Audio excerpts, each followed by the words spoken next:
যার প্রেমে দিয়েছি এমন, যার নিয়ে দেখিয়া স্বপন, হৃদয় হয় যে ব্যাকুল, সে যে আমার প্রিয় নবী মুহাম্মদ রসূল। সে যে আমার প্রিয় নবী মুহাম্মদ রসূল। যার প্রেমে দিয়েছি এমন, মন ছুটে যাই যার টানে, মরু মদিনার উদ্যানে। মন ছুটে যাই যার টানে, মরু মদিনার উদ্যানে। সুভাষ ছড়াই বিশ্বব্যাপী, সুভাষ ছড়াই বিশ্বব্যাপী, গন্ধরাজ যে ফুল, সে যে আমার প্রিয় নবী মুহাম্মদ রসূল। সে যে আমার প্রিয় নবী মুহাম্মদ রসূল। যার প্রেমে দিয়েছি এমন, মন উদাসী মনের দানে, তারেই শুধু কাছে টানে। যার প্রেমেরই আর তো না দে, মন যে আমার শুধুই কাঁদে। মন উদাসী মনের দানে, তারেই শুধু কাছে টানে। যার প্রেমেরই আর তো না দে, মন যে আমার শুধুই কাঁদে। যার বিরহে পাগল পারায়, যার বিরহে পাগল পারায়, রোয় আমি মশগুল। সে যে আমার প্রিয় নবী মুহাম্মদ রসূল। সে যে আমার প্রিয় নবী মুহাম্মদ রসূল। যার প্রেমে দিয়েছি এমন, যার নিয়ে দেখিয়া স্বপন, হৃদয় হয় যে ব্যাকুল, সে যে আমার প্রিয় নবী মুহাম্মদ রসূল। সে যে আমার প্রিয় নবী মুহাম্মদ রসূল সাল্লাল্লাহু আলাইহি সাল্লাম। নবী সাল্লাল্লাহু আলাইহি সাল্লামের নাম শুনলো কিন্তু দুরূদ পড়লো না। জিবরাইল আলাইহিস সালাম দোয়া করেছেন সে যেন ধ্বংস হয়ে যায়। আল্লাহ নবী সাল্লাল্লাহু আলাইহি সাল্লাম বলেছেন আমিন। কি বলেছেন? আমিন। আল্লাহ নবী যদি আমিন বলেন তাহলে সেই দোয়া কবুল হয় না হয় না? বিশ্বাস আছে আপনাদের? আল্লাহ নবী সাল্লাল্লাহু আলাইহি সাল্লামের কাছে আবু হুরায়রা একদিন এসে কান্না করছে। আপনারা জানেন ঘটনাটা, তারপরে স্মরণ করিয়ে দিই যে আল্লাহ নবী আমিন বললে কতটা কাজ হয়ে যায়। আল্লাহ নবী ছিলেন মুস্তাজাবুদ দাওয়া, তিনি যে দোয়া করতেন সেই দোয়া কবুল করতেন কে? মনের মধ্যে ইরাদা, মনের মধ্যে স্বপ্ন দেখলেন, মনের মধ্যে স্বপ্ন দেখলেন যে যদি কাবা ঘরটা যদি কিবলা হতো তাহলে আমার এই মদিনা থেকে একটু সুবিধা হতো যে আমি কাবার দিক মুখ করে নামাজ পড়ছি। মনের মধ্যে কল্পনা জল্পনা করেছেন, স্বপ্নের মধ্যে এঁকে ফেলেছেন যে যদি কাবাটা কোনোভাবে কিবলা হয়ে যেত। আল্লাহ রাব্বুল আলামিন নামাজের মধ্যে ওহী নাজিল করে কিবলা পরিবর্তন করে দিলেন। বলেন সুবহানাল্লাহ। মসজিদে কিবলাতাইন দেখেছেন আপনারা? যারা মদিনায় গিয়েছে তারা জানে মসজিদে কিবলাতাইন এখনো দুইটা কিবলা করা আছে, দুই দিকে মেহরাব করা, ওই উপরের তলায় তাকালে দেখা যায়, উপরের তলায় করে রেখেছে। এটা মসজিদে কিবলাতাইন, যেখানে আল্লাহ নবী মনে মনে কল্পনা করছিলেন যে যদি মক্কাটা হয়ে যেত কোনোভাবে। আবু হুরায়রা কান্না করছেন, আল্লাহ নবী বললেন যে এই সকালে তুমি কান্দো কেন? কইল যে কান্না করছে এই জন্য, মা আমার পিটায় বাড়ি থেকে বের করে দিয়েছে। আল্লাহ রাসূল বললেন, মা তোমাকে মেরেছে এটা নিয়ে আমার কিছু বলার নাই, তোমার মায়ের বিচার করার ক্ষমতা আল্লাহ আমারে দেয় নাই। আল্লাহ রাব্বুল আলামিন কারো মায়ের বিচার করার ক্ষমতা আমাকে রাখে নাই। মা সন্তানকে মেরেছে এটা নিয়ে বিচার করা যাবে না। আবু হুরায়রা তুমি আমার কাছে নালিশ করে কোনো লাভ নাই। আবু হুরায়রা বললেন, ওগো নবী আপনার কাছে নালিশ করেছি বিচার করার জন্য নয়, আপনার কাছে নালিশ করেছি বিচার চেয়ে নয়, আমার মায়ের বিরুদ্ধে নালিশ নিয়ে আসি নাই, আমি এসেছি আপনি যদি একটু দোয়া করতেন তাইলে একটু কাজ হয়ে যেত হয়তো। আল্লাহর নবী বললেন, কের জন্য দোয়া করব, কিসের জন্য দোয়া করব? আবু হুরায়রা বললেন, ওগো আল্লাহর নবী আমার মা একজন মুশরিক, আমার মা ঈমান আনে নাই, আমার ঈমান আনাটা পছন্দও করে নাই, আমি ঈমান আনার কারণে আমার মা আমার উপরে ক্ষিপ্ত ছিল। কালকে রাত্রে বাড়িতে যেতে দেরি হয়েছে, মা জিজ্ঞাসা করলো কোথায় ছিলে এত রাত পর্যন্ত? আমি বললাম, ওগো মা আমি ছিলাম নবী মুহাম্মাদের কাছে সাল্লাল্লাহু আলাইহি ওয়াসাল্লাম, তার কাছে আমি ছিলাম। এই কথা শোনার পরে মা ক্ষিপ্ত হয়ে গেল, আমাকে মারা শুরু করলো, পিটাতে পিটাতে এক পর্যায়ে বলল আমার বাড়ি ছাড়তে হবে যদি নবী মুহাম্মদকে নবী মানো, আর তা না হলে নবী মুহাম্মদকে ত্যাগ করতে পারলে আমার বাড়ি থাকতে পারবা। কোনটা করবা, বাড়ি ত্যাগ করবা নাকি নবী মুহাম্মদের কদম ছেড়ে দিবা? আমি মাকে বললাম, ওগো মা তুমি যদি মারতে মারতে আমাকে মেরেও ফেলো, তুমি যদি বাড়ি থেকে বের করে দাও, এমনকি দুনিয়া থেকেও বের করে দিতে চাও, তবু আমার কোনো আপত্তি নাই, নবী মুহাম্মদ সাল্লাল্লাহু আলাইহি সাল্লামের কদম ছাড়তে পারবো না। এই কথা বলার পরে আরো ক্ষিপ্ত হয়ে মারলেন এবং বের করে দিলেন। আল্লাহর নবী বললেন, এখন কি করতে পারি? নবী যদি দোয়া করতেন আল্লাহ আপনার দোয়াটা শুনবেন, আল্লাহ যেন আমার মাকে হেদায়েত নসিব করে দেয়। আল্লাহর নবী সাল্লাল্লাহু আলাইহি সাল্লাম দুটি হাত তুললেন আর দোয়া করলেন, ওগো রব তুমি দয়া করে আবু হুরায়রার মাকে হেদায়েতের আলো প্রজ্বলিত করে দাও, তার হৃদয়ের মধ্যে নূর ঢেলে দাও। ওগো আল্লাহ তুমি আবু হুরায়রার মাকে দ্বীনের জন্য কবুল করে নাও, ইসলামের জন্য কবুল করে নাও। আবু হুরায়রা দৌড় দিলেন। অন্য সাহাবীরা জানে আবু হুরায়রা রাদিয়াল্লাহু তাআলা আনহু খুবই ভদ্র মানুষ, এত জোরে তো দৌড়ায় না। টান দিয়ে বললেন, ওগো আবু হুরায়রা দৌড়াও কেন? কি হয়েছে তোমার? গোলমাল হয়েছে নাকি? কি ঝামেলাটা কি? কেন দৌড় দিলে? আবু হুরায়রা বলে, আমারে ছেড়ে দাও, বাড়িতে যেতে চাই, আমি বাড়িতে গিয়ে দেখতে চাই আল্লাহর নবী আমার মায়ের জন্য দুটি হাত তুলে দোয়া করেছেন, আমি বাড়িতে যেয়ে দেখবো আমি দৌড়ে আগে বাড়ি পৌঁছালাম নাকি আল্লাহর নবীর দোয়া আরশে আজিমে পৌঁছে গিয়েছে। আবু হুরায়রা রাদিয়াল্লাহু তাআলা আনহু বর্ণনা করেছেন, আমি বাড়িতে গিয়ে যখন দরজায় নক করলাম, ভিতর থেকে আওয়াজ আসলো কে? আমি বললাম, ওগো মা আমি তোমার সন্তান আবু হুরায়রা দরজায় দাঁড়িয়ে। মা বললেন, বাবা দাঁড়াও, দরজাটা খুলছি। আবু হুরায়রা বলেন, আমার মা যখন এই কথাটা বলেছে তখন তার কথার মধ্যে আমি হেদায়েতের নূরের আওয়াজ পেয়েছি। আমার মন বলে নিল আমি বাড়িতে পৌঁছানোর আগে আল্লাহর নবীর দোয়া আমার বাড়িতে পৌঁছে গেছে, আল্লাহর নবীর দোয়া বাড়িতে পৌঁছে গেছে।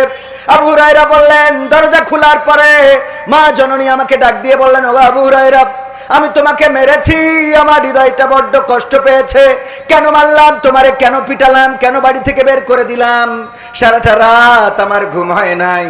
আমার মন তো বললো আমি এমন মানুষের কাছে গিয়েছে আমার সন্তান, যেই মানুষের নামে কোনো গীবত, যেই মানুষের নামে কোনো খারাপ কথা, কটু কথা এই সমাজে নাই, যেই মানুষ কোনোদিন কাউকে খারাপ বলে নাই, যেই মানুষ কোনোদিন কাউকে গালমন্দ করে নাই, যেই মানুষ কোনোদিন কাউকে কষ্ট দেয় নাই, গালি দেয় নাই, মারে নাই, পিটাই নাই, ধরে নাই, কারোর সাথে অন্যায় আচরণ করে নাই, এমন একজন মানুষের কদমের কাছে গিয়েছে, কেন তারে মারলাম, আমার অনুশোচনা হয়েছে। ওগো আবু হুরায়রা তুমি নিয়ে চলো তোমার নবী মুহাম্মাদের কাছে, আমি সেখানে যে পড়ে নিতে চাই লা ইলাহা ইল্লাল্লাহু মুহাম্মাদুর রাসূলুল্লাহ সাল্লাল্লাহু। আল্লাহর নবী দোয়া করলেন, কবুল হয়েছে না হয় নাই? আল্লাহর নবী দোয়া করলেন, ওগো আল্লাহ তুমি যদি আবু জাহেল, ওমর, আবু সুফিয়ান, উতবা, সাইবা, মুগিরা এই জাতীয় প্রভাবশালী কোনো ব্যক্তিকে ইসলামের জন্য কবুল করে নিতে, তাইলে তোমার ইসলামের মর্যাদাটা বেড়ে যেত। ওগো আল্লাহ, তুমি এমন প্রভাবশালী কাউকে কবুল করে নাও তোমার দিনের জন্য। আগের রাতে দোয়া করেছেন, পরের দিন মিটিং হচ্ছে, নবী মুহাম্মদকে কে মারতে পারবে, কে তারে কাটতে পারবে, কে তার মাথা থেকে ধর থেকে মাথাটা আলাদা করে দিতে পারবে। ওমর রাদিয়াল্লাহু তাআলা আনহু তরবারিটা উঁচু করে ধরে বললেন, এটা আমি করতে পারবো। সবাই বলল, ওমর ইবনে খাত্তাব, তার সাহস আছে, তার শক্তি আছে, সামর্থ্য আছে। ওগো যুবকেরা, শুনে নাও, ওমর ইবনে খাত্তাব কেমন ছিলেন। নবীর মাথা কাটার মতো অধ্যত্ত সাহস দেখিয়েছিলেন। ওমর ইবনে খাত্তাব ছুটে চললেন, নবীর মাথা কাটবেন। সাহাবীরা খবর শুনে ঘিরে ধরেছেন, কাছে আসতে দিবে না। আল্লাহর নবী সাহাবীদেরকে বললেন, আসতে দাও, জায়গা করে দাও, রাস্তা করে দাও। ওমর রাদিয়াল্লাহু তাআলা আনহু এসে দাঁড়ালেন। আল্লাহর নবী দাঁড়িয়ে ওমর রাদিয়াল্লাহু তাআলা আনহুর বাহুতে ঝাঁকা দিয়ে বললেন, ওগো ওমর, আল্লাহ কি তোমার মনের অবস্থার পরিবর্তন এখনো করে নাই? ওমর রাদিয়াল্লাহু তাআলা আনহু তরবারিটা নবীর কদমের কাছে রাখলেন এবং বললেন, ওগো নবী, আমি তওবা করেছি, আমি আমার বোন এবং আমার ভগ্নিপতির ইসলাম গ্রহণের খবর শুনে তাদেরকে এমন প্রহার করেছি, এত পিটিয়েছি, তারপরেও তারা ইসলামের বাণী ছাড়তে চায় নাই, কালেমার বাণী থেকে সরে আসতে চায় নাই, আপনার কদমটা ছাড়তে চায় নাই। আমি বুঝতে পারলাম, নিশ্চয় এমন কোন বাণী, যেই বাণী রক্তপাতকে ভয় পায় না, যেই বাণী মৃত্যুকে ভয় পায় না। কি এমন বাণী আমার বোনের কাছে শুনলাম। আল্লাহ আমার হৃদয়ে হেদায়েতের আলো প্রজ্বলিত করেছে। এই তরবারি, যেই তরবারি দিয়ে আপনার গলা কাটতে এসেছিলাম, ওগো নবী, আপনার কদমের কাছে সঁপে দিয়ে বলছি, আজকে থেকে ইসলামের বিরুদ্ধে যে কথা বলবে, ওমরের তরবারি তার বিরুদ্ধে অবস্থান নিবে। দোয়া করেছিলেন কে? আল্লাহর নবী দোয়া করেছেন সাল্লাল্লাহু আলাইহি সাল্লাম। আর কবুল করেছেন কে? আল্লাহ রাব্বুল আলামিন কবুল করেছেন। ওগো আমার ভাইরা, এই জন্য বিশ্ব নবী হযরত মুহাম্মদ সাল্লাল্লাহু আলাইহি সাল্লামের নাম যখন শুনবো তখন কি বলবো? সাল্লাল্লাহু আলাইহি ওয়াসাল্লাম। এই ওয়াজটাই অন্তত মনে রাখেন। বেশি ওয়াজ শোনার দরকার নাই, অল্প ওয়াজ শোনেন, অল্প আমল নাজাতের জন্য যথেষ্ট হবে। অনেক জানি কিন্তু মানি না, এমন আছে না নাই?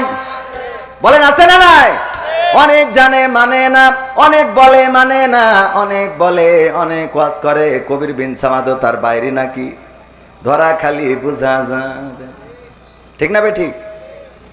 আবু তাহা আদনান আজকে ছাড়াছাড়ি হয়ে গেছে। খুশি তো আপনারা? কম জ্বালালেন না তো। কেউ বোর পক্ষে, কেউ আবু তাহা আদনানের পক্ষে। কেউ বলে পৃথিবী একদিকে গেলেও আবু তাহা আদনানের দেখানো পথ থেকে সরে দাঁড়াবো না। আর কেউ বলে প্রথম থেকেই সন্দেহ করছিলাম এই বেটা খারাপ ছিল। দুনিয়ায় সবাইরে খুশি করা সম্ভব হবে না। পারিবারিক ঝামেলাটা সামনে এনেছে তার স্ত্রী, এটা নিঃসন্দেহে অন্যায়। পারিবারিক ঝামেলা পরিবার দিয়ে মেটানো দরকার ছিল।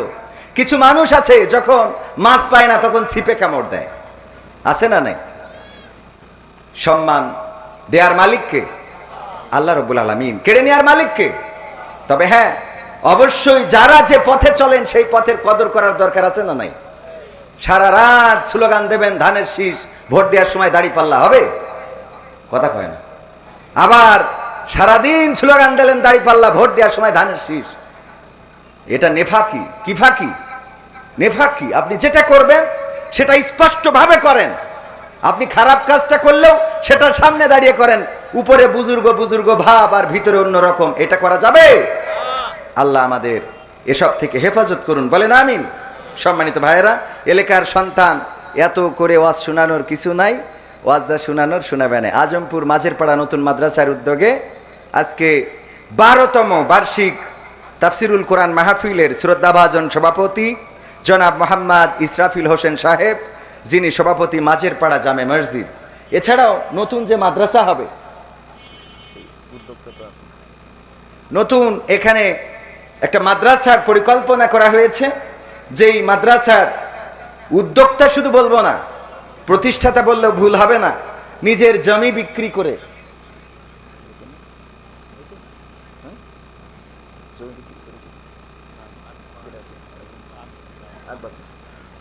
আমাদের আর একজন, উনি সভাপতি না কিন্তু উনি নিজের জমি বিক্রি করে মাদ্রাসা প্রতিষ্ঠিত করছেন, আমাদের আকবর চাচা। আমি তো এলাকার, কিন্তু সবার আবার ভালো করে চিনিও নেই, এই জন্য একটু ঝামেলা।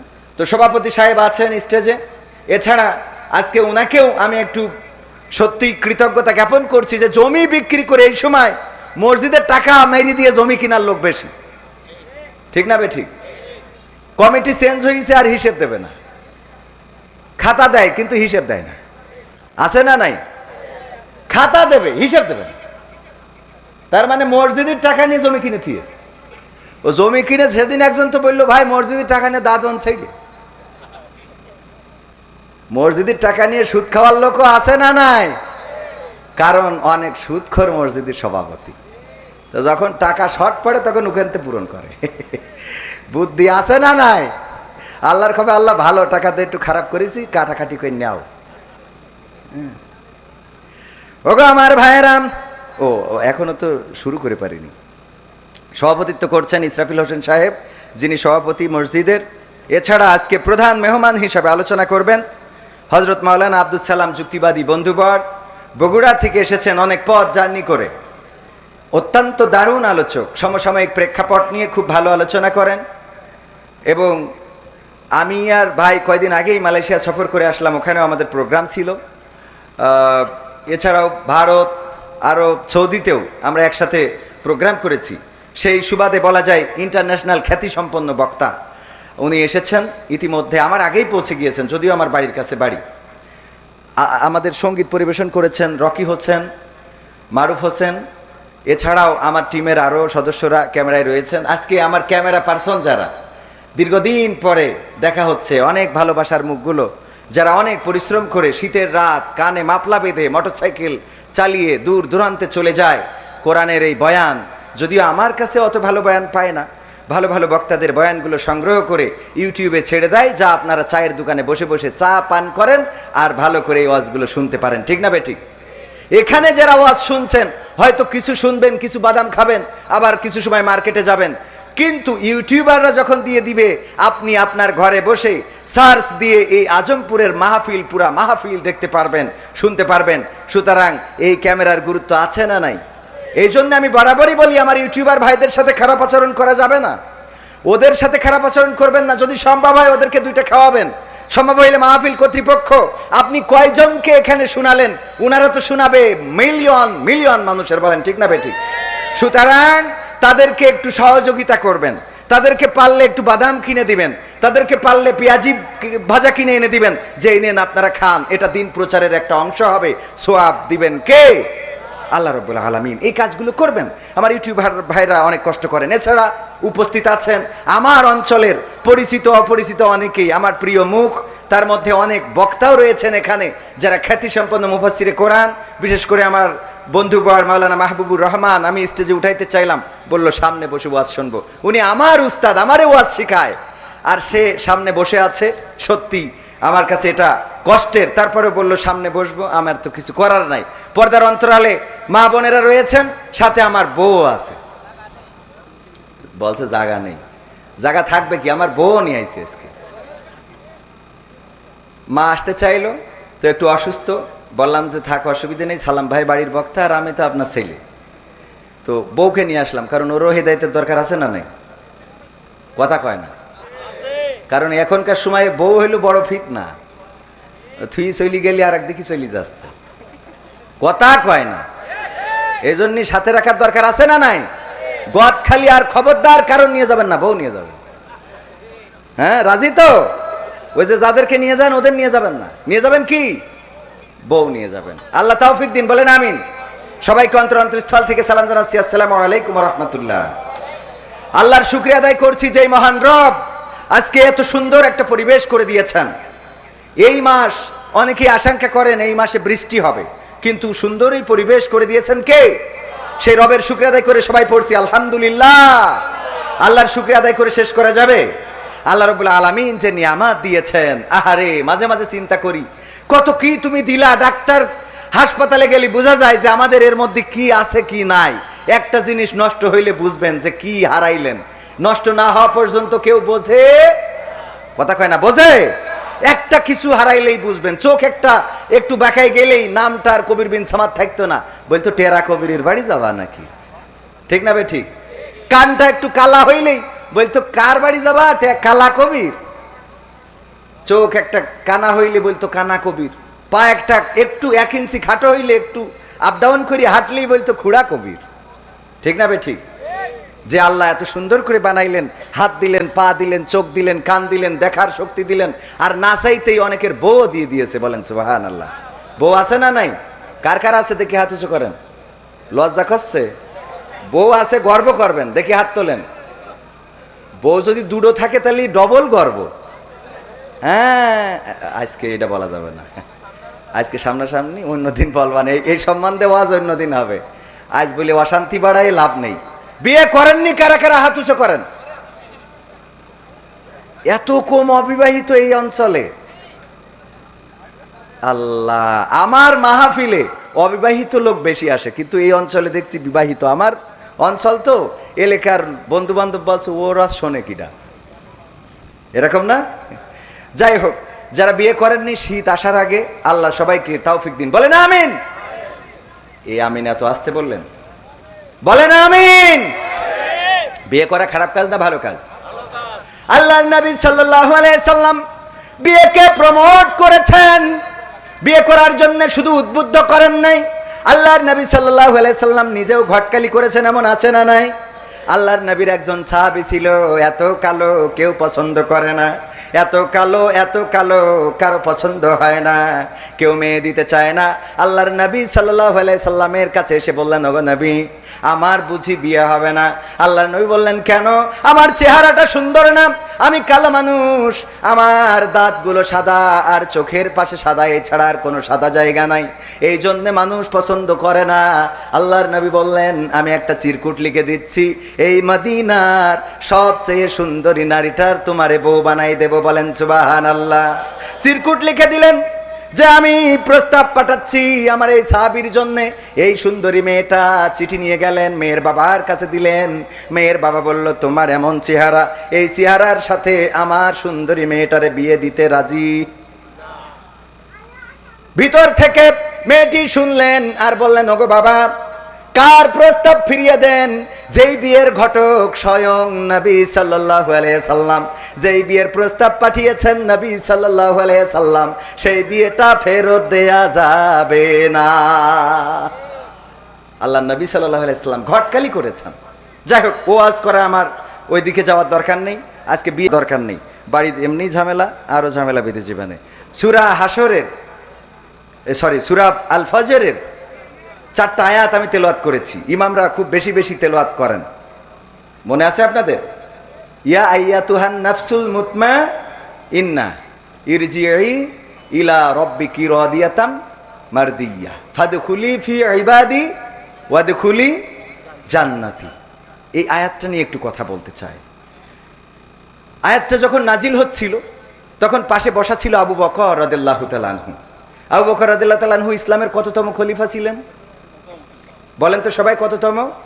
সবাই বলেন কত? প্রথম। এগুলো শিখে রাখেন। মাঝে মাঝে আমি প্রশ্ন করি, দেখেন না, প্রশ্ন করে কম্বল দিই, খাবার দিই, তেল দিই, কম্বল, জায়নামাজ দিই, খেয়াল করেন কিনা?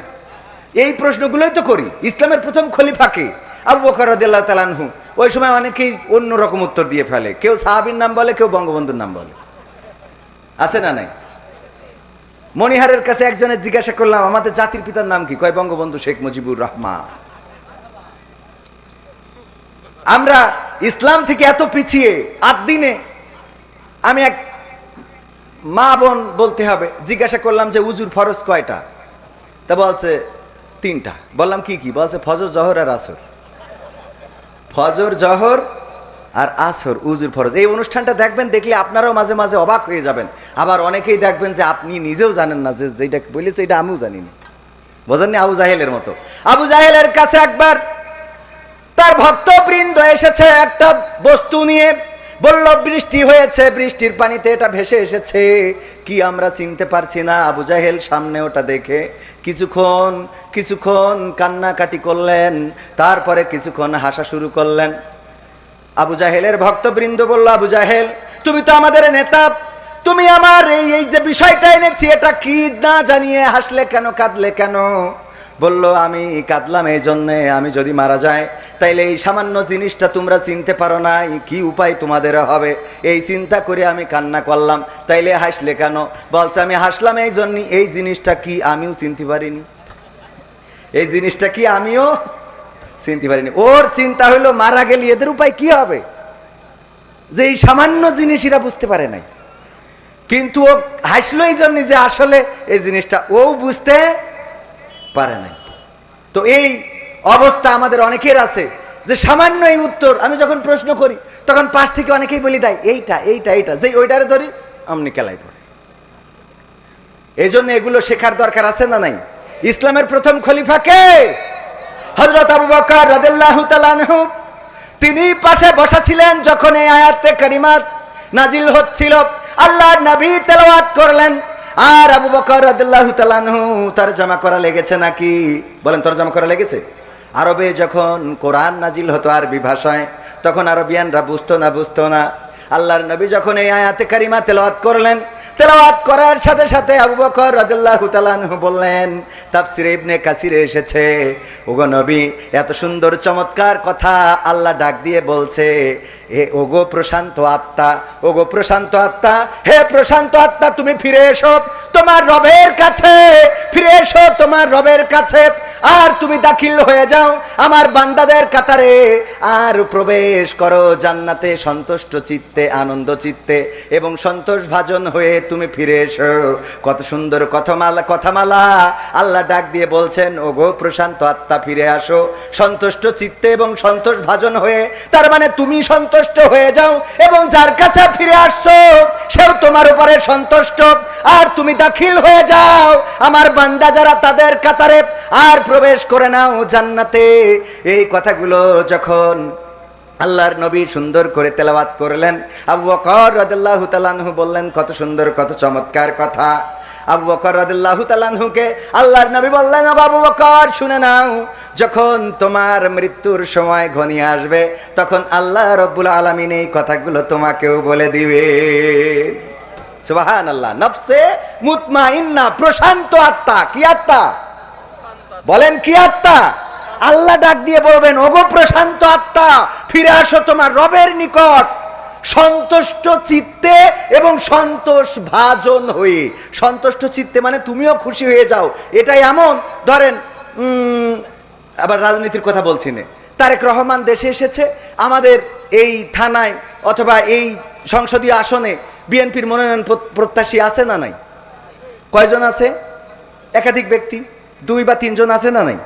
2 বা 3 জন। এর মধ্যে যদি কোনো একজনকে ডাকে যে তুমি একটু ঢাকায় আসো, তারেক রহমান একজনকে ডেকেছে, তুমি একটু ঢাকায় আসো, ও তো আগেতে বলবে ধান লাগা, কথা কয় না। আর যদি বলে সন্তুষ্ট চিত্তে এসো, সন্তুষ্ট থেকো, অসুবিধে নেই, আমিও তোমার পরে সন্তুষ্ট আছি, একটু ঢাকায় আসো, যদি এই কথা বলে খুশি হবে না হবে না? ধান লাগাবে না লাগাবে না? কথা কয় না। আপনাদের কি কষ্ট হচ্ছে? লাগাবে না লাগাবে না? বলবে লাগা। হ্যাঁ, এটা বলবে, বলে চলে যাবে ঢাকায়। ও আমার ভাইয়েরা, এই যদি একটা মনোনয়নের জন্য যদি এত খুশি হয়, একটা নমিনেশনের জন্য যদি একটা মানুষ এত খুশি হয়, শুধু যদি ডাকে যে তুমি আসো, খুশি থেকো, আমি তোমারে খুশি করে দেব, আমি তোমার উপরে খুশি আছি, মানুষ যদি মানুষকে বলে তাইলে যদি খুশি হয়ে যায়, আল্লাহ যদি কোনো বান্দাকে বলে তার খুশিটা কেমন হওয়া উচিত চিন্তা করেন। আল্লাহ বলছে, ওগো আমার বান্দা ফিরে এসো তোমার রবের কাছে, এসো তোমার রবের কাছে, যেই রবের জন্য তুমি তাহাজ্জুদের নামাজ আদায় করেছো, যেই রবের জন্য তুমি জায়নামাজ ভিজিয়েছো, চোখের অশ্রু ফেলেছো, সেই রবের কাছে ফিরে আসো, যেই রবের জন্য গোটা রমাদানের মাস রোজা রাখতে, না খেয়ে থাকতে, ইফতারটা সামনে নিয়ে বসে থাকতে, যতক্ষণ আজান দেয় নাই ততক্ষণ পর্যন্ত তুমি খাবার খাও নাই, পানি পান করো নাই, যেই রবের জন্য, সেই রব আমি তোমাকে ডাকছি, তুমি ফিরে আসো আমার কাছে সন্তুষ্ট চিত্তে এবং সন্তোষ ভাজন হয়ে, আর দাখিল হয়ে যাও আমার বান্দাদের কাতারে, প্রবেশ করো জান্নাতে। এই কথাটা যাদের জন্য আল্লাহ বলবেন, এদের থেকে ভাগ্যবান আর কেউ কি থাকতে পারে? বলেন, আর কেউ থাকতে পারে?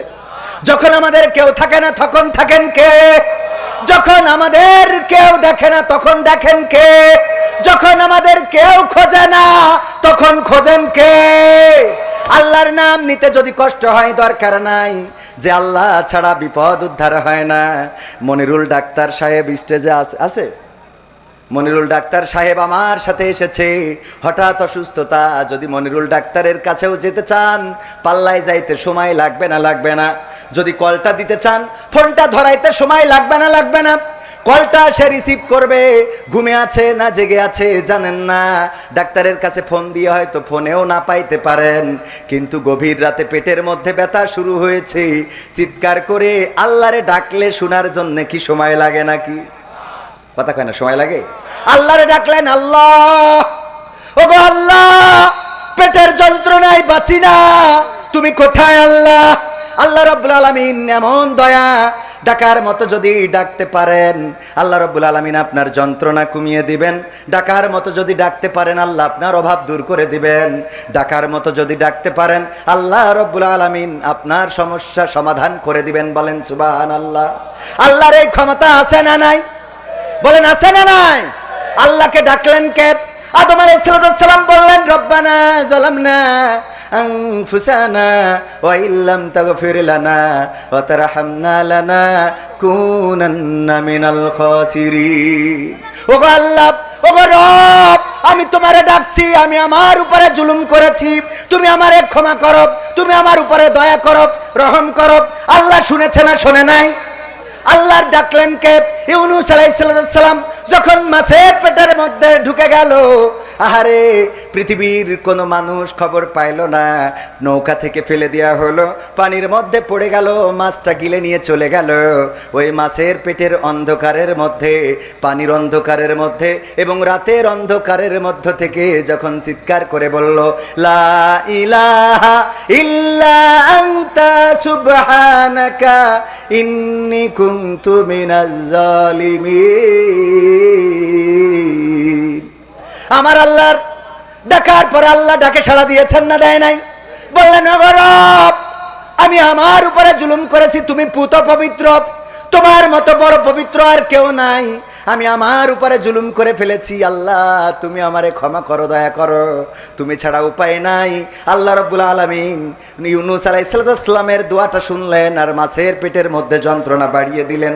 আর মাছ আবার যেখান থেকে নিয়ে এসেছিল সেখানেই দিলেন না, বরং এমন জায়গায় তার ল্যান্ড করে দিয়ে আসলেন, এমন এয়ারপোর্টে নামাই দিয়ে আসলেন যেখানে নিরাপদ। বলেন সুবহানাল্লাহ।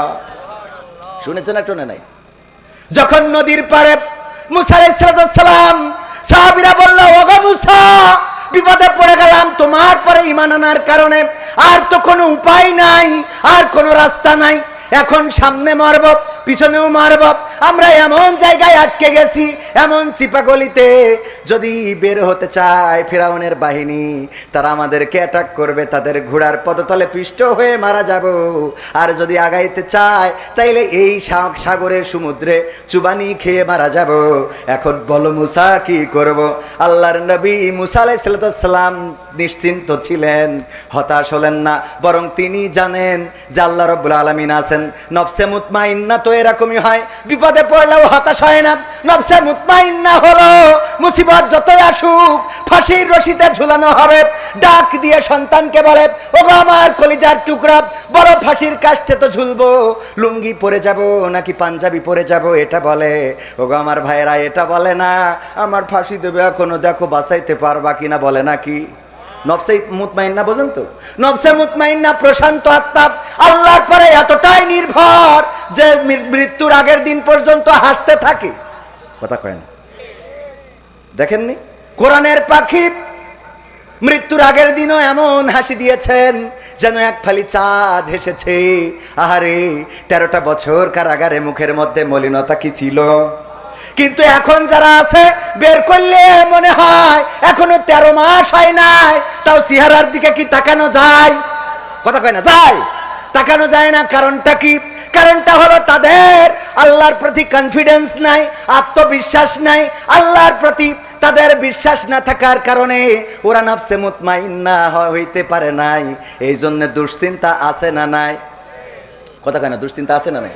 আর নফসে মুতমাইন্না তারা জানে বেঁচে আছি মানে আল্লাহ আছে, মরে গেলেও কে আছে, জেলে থাকলেও কে আছে, বাইরে থাকলেও কে আছে, মাঠের মধ্যে যদি যান তাও আল্লাহকে পাওয়া যায় না, যায় না, সিজদায় যদি ডাকেন আল্লাহকে পাওয়া যায় না, যায় না।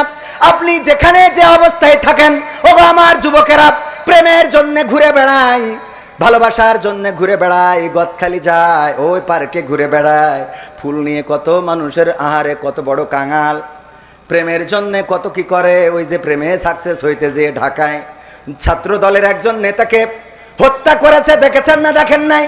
হত্যা করার সাথে সাথে ধারণা করা হয়েছিল হয়তো রাজনৈতিক কোন হত্যা হতে পারে, কিন্তু আহারে ঘটনাটা কি বের হলো, একজন নারীর জন্য তার জীবনটা দিতে হলো। মিন্নির মতো ঘটনা ঘটেছে, বরগুনার মিন্নির নাম আপনাদের মনে আছে না নাই? ত্রিভুজ প্রেমে জড়িয়ে গিয়েছে, প্রাইভেট টিচার যিনি তার সাথেও প্রেম করেছে, আবার ক্লাস 4 থেকে শুরু করি স্যার একজনের সাথে লাইন মারা, 9 বছরের প্রেম আর প্রাইভেট টিচারের প্রেম। চিন্তা করে কার সাথে যাব, কার খাবো, কার সাথে থাকবো, এই দুইটা ব্যালেন্স করতে পারে না। আগের প্রেমিকরে বলিছে নতুন ডারে দুনিয়াতে সরাই দাও, যাতে অন্তত আমি সিদ্ধান্ত ভালোভাবে নিতে পারি। আহা, একটা মায়ের কোল খালি করে দিল, খালি সিদ্ধান্ত নেবে যে ও নেই, আমার আর টেনশন নেই, এখন যেইটা এইটার সাথে চলবে। লোকজন আগে আসতে বলবো, আসবে না ওকে আবার, যা বলার সিরকুট দিয়ে বলবেন, ওয়াজের মধ্যে কথা বলা যাবে না, তো সে যত এলাকা ছেলে হয় সিরকুট দেবেন, এনে পড়বো তারপরে কথা বলবো। ভাইয়ারা আমার, ও আমার ভাইয়ারা, এই মিন্নির মতো ঘটনা ঘটেছে ঢাকায়। তৃতীয় তলায় যে দরজায় নক করেছে, কিন্তু পরিকল্পনা তো তাদের, এবং নারীদের পরিকল্পনা অত্যন্ত জঘন্য। নারীরা শেষ করে দিতে পারে। আদম আলাইহিস সালামকে জান্নাত থেকে বের করেছে, জান্নাত থেকে বেরোতে হয়েছে, যদি আল্লাহর পরিকল্পনা ছিল, তবুও আমাদের হাওয়া আলাইহিস সালাম শয়তানের ওয়াসওয়াসায় পড়ে গিয়েছিল। বলেন ঠিক না বে ঠিক? আমাদের আদি মাতা শয়তানের ওয়াসওয়াসায় পড়ে গেলেন, আর আদম আলাইহিস সালামকেও সেই গন্ধক ফল খাওয়ালেন। এর বিনিময়ে কি হয়ে গেল? লজ্জাস্থান থেকে কাপড় সরে গেল, জান্নাতের কাপড়গুলো আল্লাহ রাব্বুল আলামিন কেড়ে নিলেন, তারপরে জান্নাত থেকে দুনিয়ায় পাঠিয়ে দিলেন। ওগো আমার ভাইয়েরা, এই জন্য নারীদের ষড়যন্ত্র থেকে নিজেদেরকে আল্লাহর কাছে পানাহ চাইবেন। যদি সে বউ হয়, পানাহ চাইবেন কার কাছে? বারবার দোয়া করবেন, রব্বানা আতিনা ফিদ দুনিয়া হাসানা ওয়া ফিল আখিরাতি হাসানা ওয়া কিনা আযাবান। মুখস্থ আছে না নাই?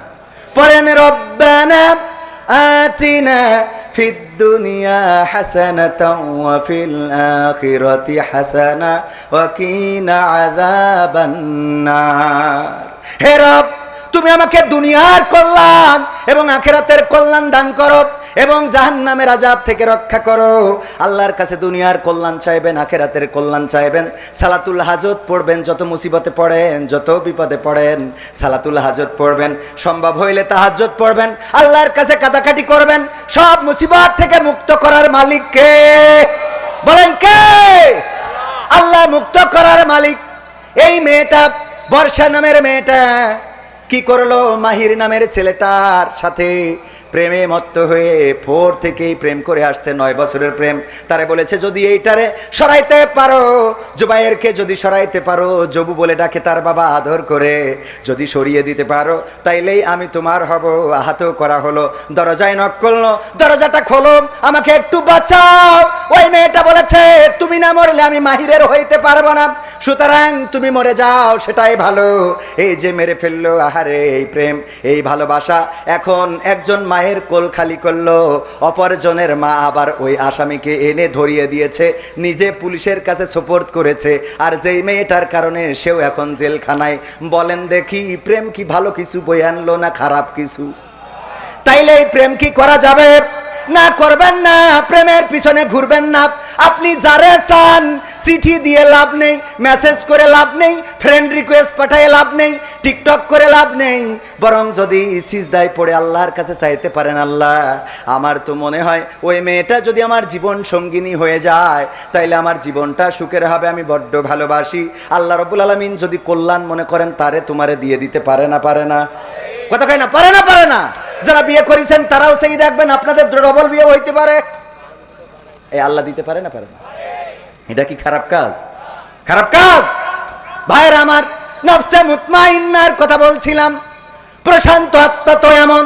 মুসা আলাইহিস সালাম দাঁড়িয়ে আছেন, সাহাবীরা, ওরা মুসা আলাইহিস সালামের সাহাবীরা খুব বেতাড়া ছিল। কি ছিল? বেতাড়া। মানে মুসা আলাইহিস সালাম যদি ওরা বলে সুজা, ওরা যায় বেকা। কোরআনে সব ঘটনা আছে, সূরা বাকারা, এটা তো ওই ওই ঘটনাকে কেন্দ্র করি। বলছে যে গরু কুরবানি দিতে বলিছে, তা বলছে সেই গরু ছোট হবে না বড় হবে? তা বলছে যে মাঝারি জুতির। আল্লাহর কাছে শুনে নিয়ে বলছে মাঝারি জুতির। বলছে কালার কি হবে?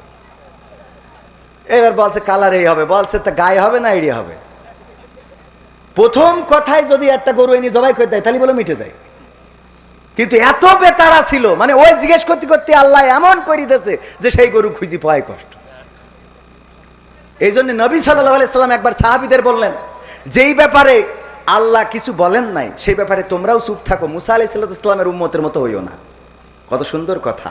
যে ব্যাপারে আল্লাহ কিছু, আমাদের কিছু কাজ আছে, আমাদের ফতোয়া জানার দরকার খুব। বলছে হুজুর, ওয়াজ শুনে বাড়ি যাওয়ার সময় আমার ভাই আবার একটু পায়খানা লাগিল, তো মাঠে পায়খানা ফিরে, ওই সময় তো পানি নেই, তা না শুইছে, তো খেজুর গাছতে রস পেড়িয়েছে, পরের গাছের অবশ্যই ওইটা ঝেড়িয়ে আমরা আবার খেয়েতে বাড়ি আইছি, এতে কি মানে ও যে সুসি নিয়ে জন্য কি গুনাহ হবে? কোয়ানে দড়ি কোয়ানে লাগাতে, খাইছিস চুরি করি, তুই শুছিস কি না শুছিস ও দিয়ে চিন্তা করলাম। মানে আর এখন ফতোয়ার বাক্স নিয়ে বিভিন্ন হুজুর বসে, মুরগি জবাই করিছে, তো মুরগি জবাই করতে যে পশ্চিম মুখ চিনতে পারিনি উত্তর মুখ, এটা খাওয়া যাবে কেন? তো এত টেনশন করার দরকার আছে? কথা কয় না। আপনি কোনো হোটেলে গেছেন, যে সুজা চুপচাপ ঢোকবেন, খাবেন, চলে আসবেন। গরুর মাংস না কুত্তার মাংস না মুরগির মাংস অত চিন্তা করার দরকার নেই। আপনি খাইছেন, চলে আইছেন। যদি শুকরের মাংস হয় আপনার জন্য কোনো অসুবিধা নেই, কিন্তু যদি সন্দেহ পোষণ করেন গরুর মাংস হইলেও খাওয়া যাবে না। কথা কি বুঝতে পারিছেন? এত পেছানোর দরকার আছে? মুসা আলাইহিস সালামের সাহাবারা ছিল খুব বেতাড়া, ওরা আল্লাহর কাছে সিজদা করবে না। এই জন্য আল্লাহ বললে একটা গেট বানাও, এমন গেট জানে ঢুকতে গেলে মাথা নিচু করা লাগে। গেট বানাইছে, বলছে মুসা আমাকে তো চেনো না, পা আগে ঢুকাবো, পা ঢুকাই তারপর গুলাই উঠা মতো, গুলাই ঢুকা মতো পা আগে পুড়িয়ে দিয়ে তারপর, মানে কত বেতাড়া। ওরা নদীর পাড়ে দাঁড়ায় বলছে আমরা প্রথমেই কইছিলাম না যে এর থেকে ফিরাউন ভালো, এখন এমন জায়গায় এনে দাঁড় করাইছ, এখন হয় সুবানি খাবো না ওখানে মারবো। মুসা এবার তো বিপদে ফেললে, আমরা বলো মানতে পারছি না। ওরা কাছাকাছি আসলি বলো কুবাকুবি নিজেদের মধ্যে বাঁধবে। আল্লাহর নবী মুসা আলাইহিস সালাম প্রশান্ত আত্মার অধিকারী ছিলেন, নফসে মুতমাইন্না। এত প্রশান্ত, কিছুই বললেন না, চুপচাপ আল্লাহর অপেক্ষায় ছিলেন। আল্লাহ রাব্বুল আলামিন বললেন, মুসা কি সমস্যা? ওগো আল্লাহ, নদীর পাড়ে তো দাঁড়ায় আছি, পার হইতে হবে, কি করব? আল্লাহ বললেন, হাতে কি লাঠি? এই লাঠি দিয়ে কি করো? ছাগলের পাতা পেড়ে খাওয়াই। আমি মাঝে মাঝে রাস্তা থেকে পাথর সরিয়ে দিই। আল্লাহ রাব্বুল আলামিন বললেন, ওই লাঠি দিয়েই বাড়ি দাও নদীর উপরে। মুসা আলাইহিস সালাম বললেন, বাড়ি দিলে কি হবে? এটা বলেন নাই, বলেছেন আর বাড়ি দিয়েছেন, রাস্তা বানিয়ে দিয়েছেন কে? জোরে বলেন কে? আল্লাহ রাস্তা বানাই দিলেন কয়টা? 12টা গোত্রের জন্য 12টা রাস্তা পার হয়ে গেল মুসা আলাইহিস সালামের সাহাবীরা। ওগো আমার ভাইয়েরা, এই ঘটনা এই পর্যন্তই থাক। এরপরে ইব্রাহিম আলাইহিস সালামের আগুনে ফেলা হবে। চড়ক গাছে উঠানো হলো, রশি বাঁধা হলো, টানা শুরু করেছে। টানতে টানতে টানতে টানতে ফেলে দিবেন আগুনের মধ্যে। যারা টানে তাদের মধ্যে নিজের জন্মদাতা পিতাও ছিল না, ছিল না? ইব্রাহিম আলাইহিস সালাম ভয়ে বলল, নমরুদ আমার ভুল হয়েছে, প্লিজ আমাকে ক্ষমা করেন। বলেছে? বলেন বলেছে? বলে নাই নফসে মুতমাইন্না তো এইটাই। কোনো কিছুই বললেন না, চুপচাপ রয়েছেন। টানো বাবা টানো, নমরুদ টানো, তোমার যত মন্ত্রী প্রতিমন্ত্রী আছে সবাই ধরে টানো, কোনো অসুবিধা নাই। ফেরেশতারা আসলেন, এসে বললেন, ওগো ইব্রাহিম আমরা একটু সহযোগিতা করতে চাই। ইব্রাহিম আলাইহিস সালাম বললেন, কেন? বলল, তোমার কষ্টটা আমরা আরশে আজিম থেকে দেখে সহ্য করতে পারি নাই। বলল, আল্লাহ কি তোমাদের পাঠিয়েছে? বলল, আল্লাহ পাঠাই নাই। আল্লাহর কাছে ফরিয়াদ করেছিলাম, আল্লাহ যদি একটু সাহায্য করতে পাঠাতে সাহায্য করে দিতাম। আল্লাহ বলল, যাও যাও, তবে যে আমার ইব্রাহিমের কাছে আগে শুনবা সে সাহায্য চাই কি চায় না। যদি সাহায্য করতে বলে করবা, যদি না করতে বলে তাইলে চলে আসবা। ইব্রাহিম আলাইহিস সালাম বললেন, ওগো ফেরেশতারা তাইলে ফিরে যাও সেই আল্লাহর কাছে, যেই আল্লাহ তোমাদের থেকে আমার মনের অবস্থা আরো ভালো জানে। সুবহানাল্লাহ বলবেন না? তোমাদের থেকে আমার আল্লাহ আরো ভালো জানেন। তোমরা মনের অবস্থা কি জানো? আল্লাহ তো দেখে আমার মনে কি হয় কি না হয়। আল্লাহ রাব্বুল আলামিন কি করলেন? ইয়া নারু কুনি বারদাও ওয়া সালামান আলা ইব্রাহিম। আল্লাহ বললেন, ওগো আগুন, তুমি আমার ইব্রাহিমের জন্য ঠান্ডা আরামদায়ক এয়ার কন্ডিশনের মতো হয়ে যাও। আগুন ফুলবাগান হয়ে গেল। এটাই হলো নফসে মুতমাইন্না, এটাই হলো নফসে মুতমাইন্না। আল্লাহ রাব্বুল আলামিনের প্রতি যার আত্মা সন্তুষ্ট হয়ে যায়, আর আল্লাহ রাব্বুল আলামিন যে আত্মার প্রতি সন্তুষ্ট হয়ে যায়। আইয়ুব আলাইহিস সালাম রোগে ভুগতে লাগলেন, সন্তান মারা গেল, সম্পদগুলো সব শেষ হয়ে গেল, স্ত্রীরা চলে গেল, শুধু রহিম আলাইহিস সালাম ছাড়া। এই অবস্থার মধ্যেও আল্লাহর নবী আইয়ুব আলাইহিস সালাম আল্লাহরে ডাকা ছেড়ে দিলেন না। এটা বললেন না, ওগো আল্লাহ তুমি আমারে কেন রোগ দিলা, আমি তো সারাদিন তোমার জিকির করি। এই কথা একবারও বলেন নাই, একবারও এমন কথা উচ্চারণ করেন নাই। অসুস্থর পরে অসুস্থ, গায়ে ঘা হতে হতে পোকা হয়ে গেল, পোকাগুলো গা থেকে ঝরে ঝরে পড়ে। এরপরে আস্তে করে যখন জিহ্বায় পোকা ধরে গেল, জিহ্বাগুলো খাওয়া শুরু করে দিল, তখন আইয়ুব আলাইহিস সালাম ডাক দিলেন, ওগো রব, হে আমার রব, তোমার কাছে কোনো অভিযোগ আমি কোনোদিন করি নাই। আমার সন্তান মারা গেল বলি নাই, আমার সম্পদ ধ্বংস হয়ে গেল বলি নাই, আমার স্ত্রীরা চলে গেল বলি নাই, আমার কাজের মানুষগুলো চলে গেল অভিযোগ করি নাই, আমার গায়ে ঘা দিয়েছো, কুষ্ঠ দিয়েছো বলি নাই, আমার শরীরে পোকা দিয়ে আমার গোশতগুলো খাইয়ে নিয়েছো তাও বলি নাই, অভিযোগ করি নাই। ওগো আল্লাহ, আজকে অভিযোগ করা ছাড়া কোনো উপায় নাই, কারণ আমি এত কষ্টের মধ্যেও আমি তোমার জিকিরটা করতাম আমার জিহ্বা দিয়ে, আর আজকে তুমি আমার সেই জিহ্বায় পোকা দিয়েছো, আর ওই পোকা আমার জিহ্বাটা খেয়ে ফেলে। ওগো আল্লাহ, তুমি বলো আমার জিহ্বাটা যদি পোকাই খেয়ে নেয়, তাইলে আমি কেমন করে তোমার জিকির করব, কেমন করে আমি তোমারে ডাকবো, কেমন করে আমি আল্লাহ আল্লাহ বলে তোমারে আহ্বান করব। ওগো রব, তুমি আমার সমস্ত শরীরে পোকা দাও, শুধু জিহ্বাটা অক্ষত রেখে দাও। বলেন আল্লাহু আকবার। আল্লাহ রাব্বুল আলামিন বললেন, ওগো আইয়ুব, আমার পরীক্ষা নেওয়া শেষ, তোমার আর দুশ্চিন্তার কারণ নাই, সব ফিরিয়ে দিলাম। সুবহানাল্লাহ। ফিরিয়ে দিলেন কে? আল্লাহ আবার সব ফিরিয়ে দিলেন। সম্পদের জায়গায় চলে আসলো, সন্তান স্ত্রী সব চলে আসলো, শরীর আবার আগের মতো ভালো হয়ে গেল। এটাই হলো নফসে মুতমাইন্না। আপনি কষ্ট পান, দুঃখ পান, রোগে থাকেন, শোকে থাকেন, ডাকবেন কাকে? দূর করার মালিককে। আমার মা আসে নাই, আমার মা থাকলে সত্যতা যাচাই করতে পারত। আমি আপনার এলাকার সন্তান, এই অঞ্চলে এই পথেই বাইসাইকেল চালিয়ে বড় হয়েছি। পাল্লা মোকামতলা দাখিল মাদ্রাসার ছাত্র আমি, অনেকেই চেনেন। আমার রবিউল চাচা আছেন, ডাক্তার রবিউল চাচা, আব্বার সাথে ঘুরে বেড়াতেন। আব্বা মারা যাওয়ার পরে আমার মা পরের বাড়িতে কাজ করার মতো ভূমিকাও রেখেছেন, মানুষের কাছে হাত পেতেছেন, কিন্তু ধৈর্য হারা হন নাই। মানুষের কাছে গিয়েছেন। বাবা মারা যাওয়ার পরে একের পর এক বিপদ আসতেই থেকেছে। বাবা মারা যাওয়ার পরে আবার 2 বছর পরে আমার ভাগ্নি মারা গেল। আমার মায়ের সমস্ত গায়ে কুষ্ঠ রোগ দেখা দিল, সমস্ত শরীরে ঘা। এই ঘা নিয়ে আমাদের এমপি ছিল মুহাদ্দিস আবু সাইদ সাহেব রাহিমাহুল্লাহ, উনার কাছে গিয়েছিলেন সহযোগিতার জন্য। আল্লাহ এমন একটা পরিস্থিতি আমাদের তৈরি করেছিলেন যে আমি হোটেলে কাজ করা, থালা বাসন মাজা পর্যন্ত করেছি, গার্মেন্টসে কাজ করেছি, আল্লাহর পথ থেকে সরে দাঁড়ায় নাই। যেই মালয়েশিয়ায় পরিশ্রম করতাম, এখন সেই মালয়েশিয়ায় আবার মেহমান হয়ে যে ওয়াজ শোনাই। বলেন সুবহানাল্লাহ। এটা করে দিয়েছেন কে? আল্লাহর প্রতি যদি বিশ্বাস থাকে ঘুরে দাঁড়াবেন, আজ হোক কাল হোক দাঁড়িয়ে দেবেন কে? দাঁড় করিয়ে দিবেন কে? সম্পদ হারিয়ে গেছে, দুঃখ পাওয়ার দরকার নাই। সন্তান হারিয়ে গেছে, দুঃখ পাওয়ার দরকার নাই।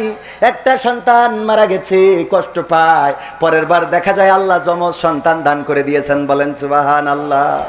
দেয়ার মালিক কে?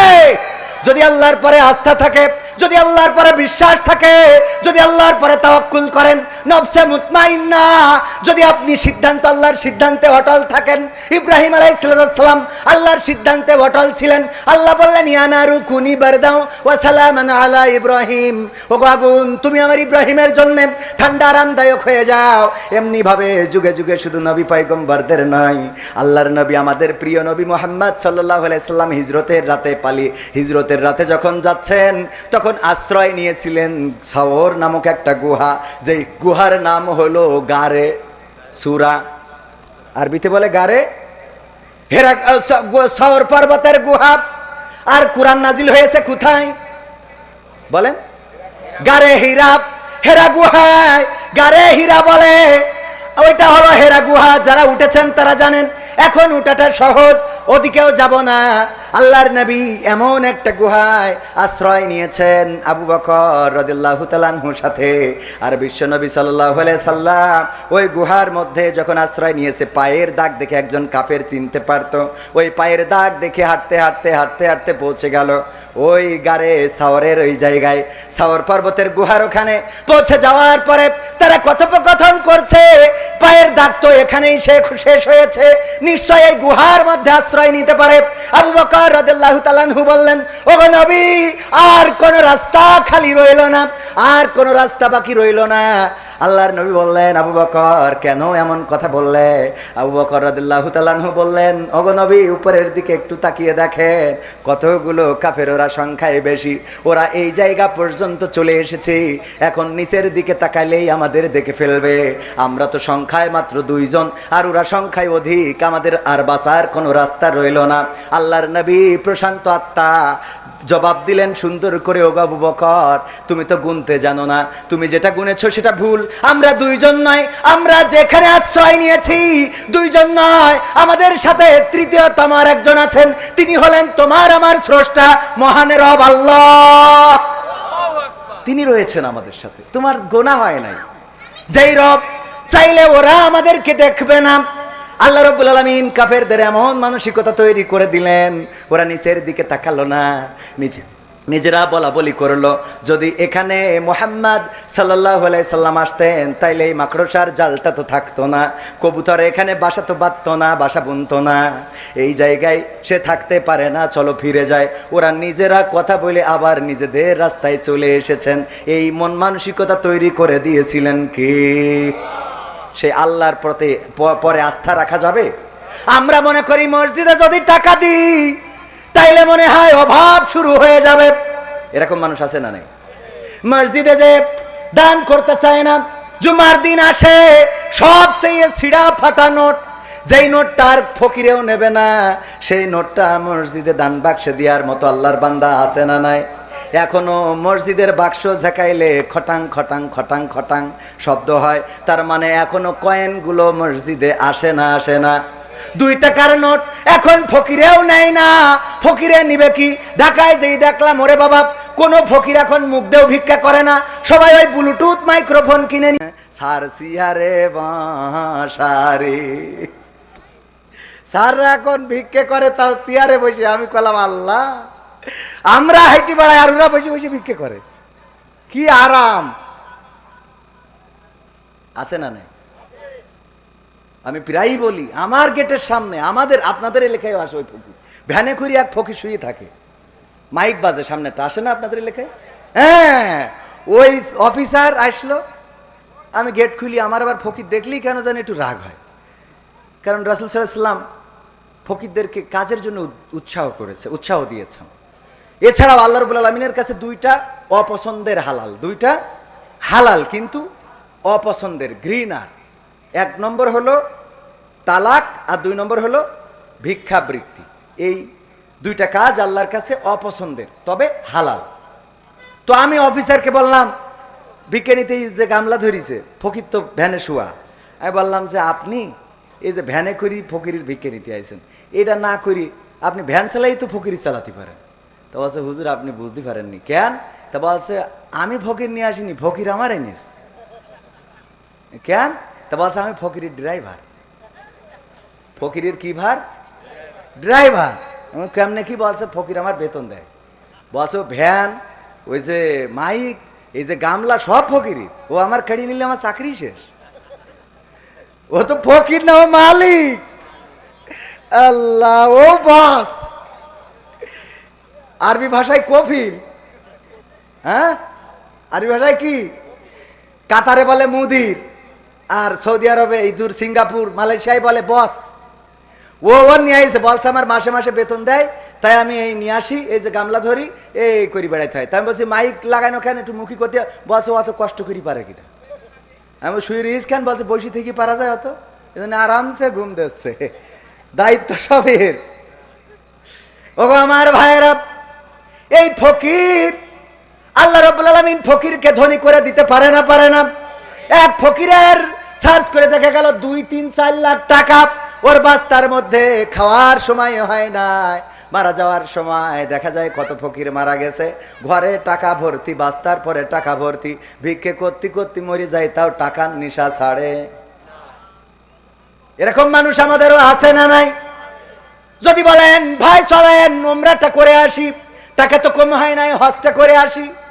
হজে জাতি কত টাকা লাগে তুমি জানো? পাখাম করা যায় আমার পরে হজ ফরজ হয়ে যা কোনো, হ্যাঁ হজের কথা কও, আমি হজ করা যোগ্য হয়ে যা কোনো? ভাই ওই পশ্চিম মাঠে 1 বিঘে জমি বেচতে চাইলো, নিতে কনে কনে, আরে বাবা ও জমির কথা শুনলি এনার্জি। হ্যাঁ তোমার চাষির নামে ব্যাংকে কটা টাকা আছে, দেখো যদি হয় নোবানে।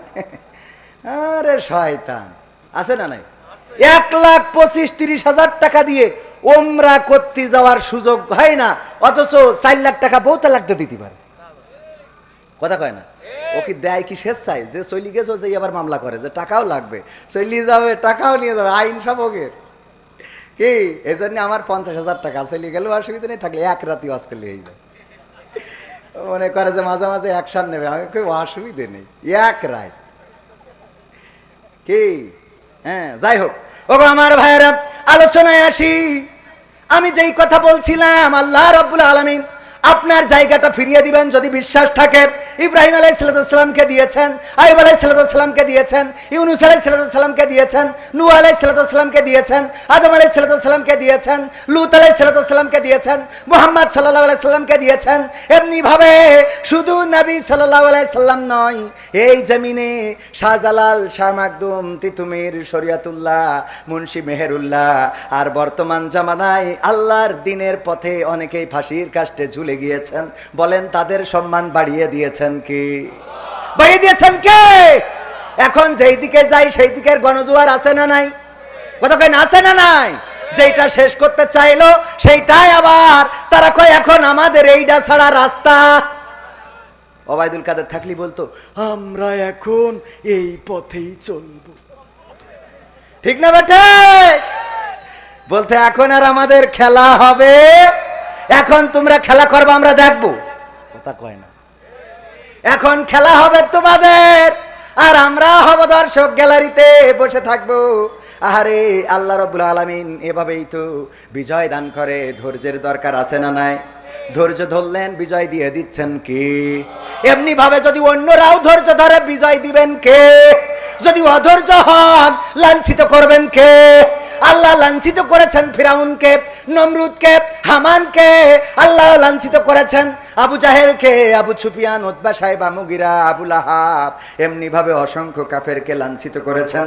যারা আল্লাহর বিকল্প পথ খুঁজতে চেয়েছে তারা দুনিয়ায়ও পথ পায় নাই, আর আখেরাতেও পাবে।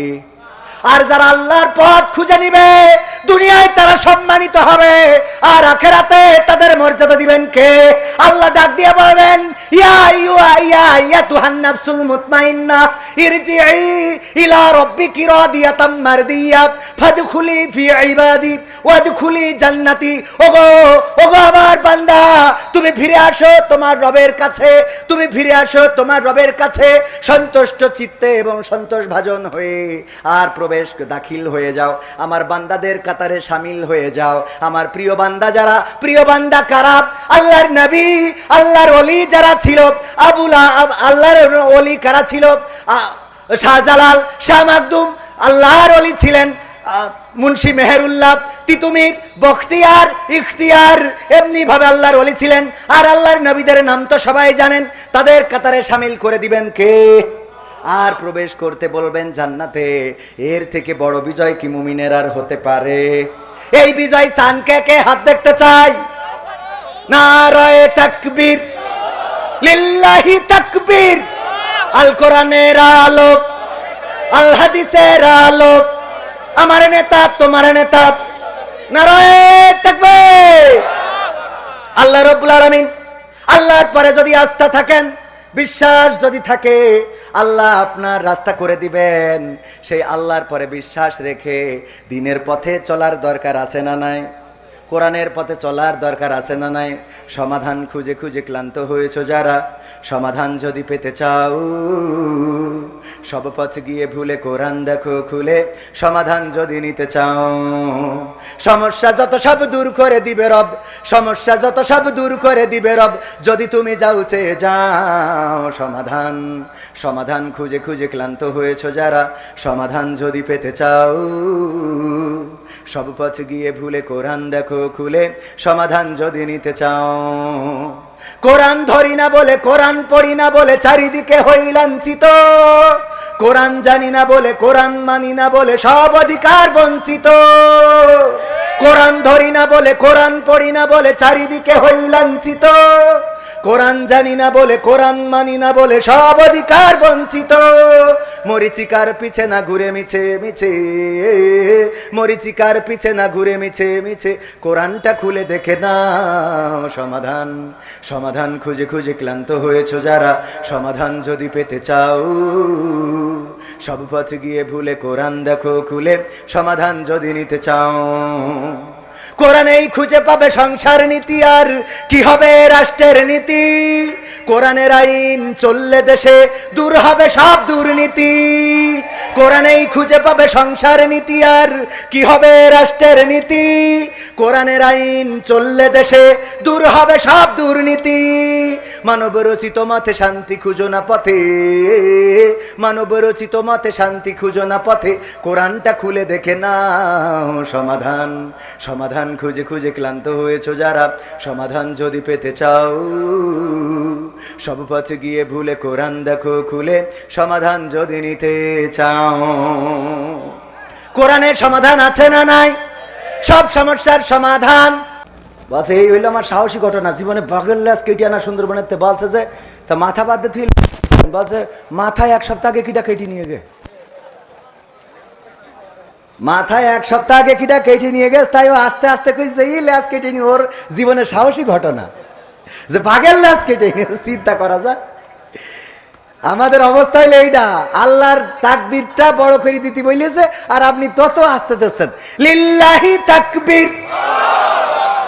এই আওয়াজে বাতিল পালাবে না, এই আওয়াজে বাতিল ইয়ানত নিয়া বন্ধ করবে। আমি সাদার কথা বলিনি কিন্তু, কি নিয়া জোর করে আর কি। ও আমার ভাইয়েরা বলেন লিল্লাহি তাকবীর, নারায়ে তাকবীর। আকবর আলী, আকবর আলী যে আকবর সাহেব জমি বিক্রি করে, এখনকার সময় জমির দাম কত। আমার মা জমি বিক্রি করলেন আমার বাবা মারা যাওয়ার পরে 1 লাখ টাকায় 1 বিঘে, 3 বিঘে জমি বিক্রি করলেন 3 লাখ টাকায়, আর আমার এখন 1 বিঘে জমি কিনতে হয় 30 লাখ টাকা। ভাই আমার এই বর্তমান সময়ের জমি বিক্রি করে দেওয়ার লোক কি পাওয়া যায়? তাইলে এই লোকটার জন্য দোয়া করার দরকার আছে না নাই?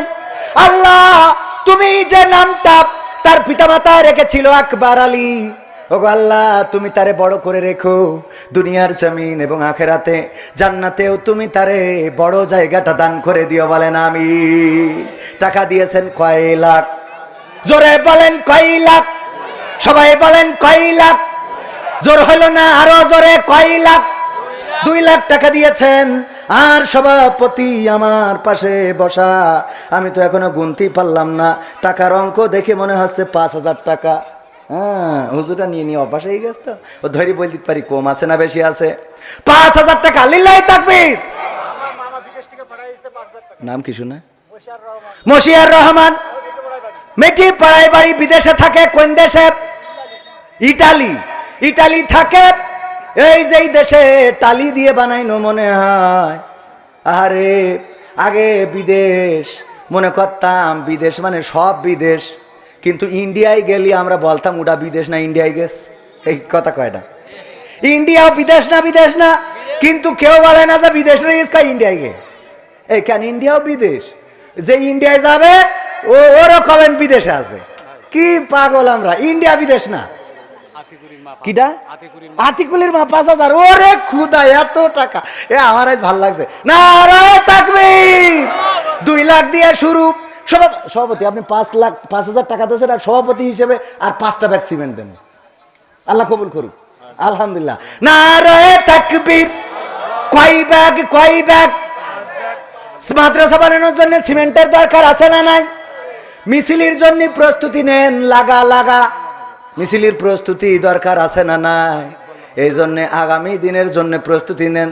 তাহলে উনি টাকা দিয়েছে কয় হাজার? জোরে বলেন কয় হাজার?